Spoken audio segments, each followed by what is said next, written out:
Good afternoon, colleagues.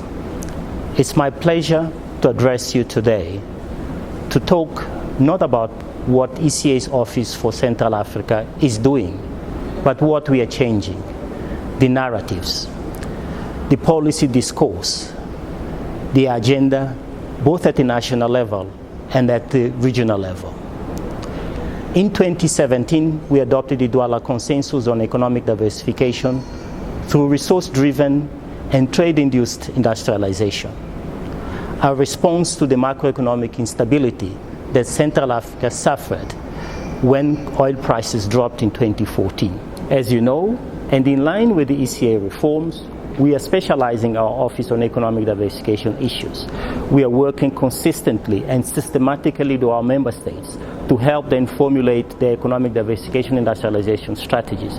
We are also working with CEMAC and ECAs to formulate regional strategies with the objective of increasing the share of intra-Central African trade, which currently is around 2-3%. We have challenged the sub-region to double it in the next 5 years. Through growth diagnostic studies, value chain analysis, and product space analysis, we are identifying which sectors are more competitive for the region to build regional value chains and increase their participation in global value chains.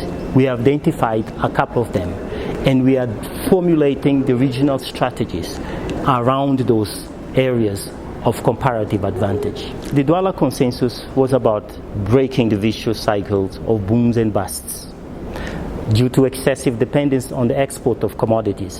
2014, oil prices dropped, crisis came in, structural adjustment.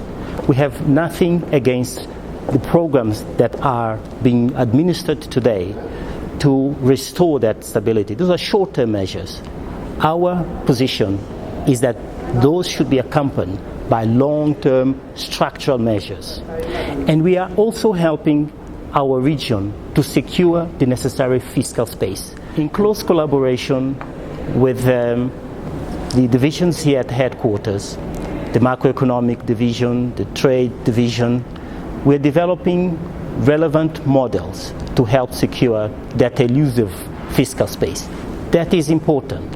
That help our countries to engage with more strength, with a greater bargaining power during Article 4 negotiations. We are equally empowering public officials in local administrations to understand where the comparative and local advantages are.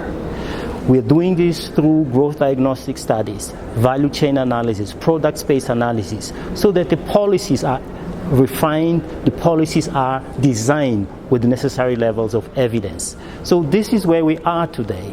We are becoming a center of reference as testified by the numerous requests that we've been asked by governments, regional economic communities, and other stakeholders to come and help them craft their policies, their strategies. We have formulated a theory of change on economic diversifications that we are implementing systematically across the region. We cannot achieve this ambitious agenda in isolation. We need partnerships. We need to collaborate. We are, as a result, active members of the UN counter teams in the region. We are also seeking collaboration with other development partners, with the African Development Bank, with Agence Française de Développement, and other players in the region. This is important because then we realize economies of scale, we avoid duplication of efforts, and we can maximize our overall impact. We are equally proud that 5 out of 7 countries that we officially cover have ratified the African Continental Free Trade Agreement, and Cameroon is in the process of doing that.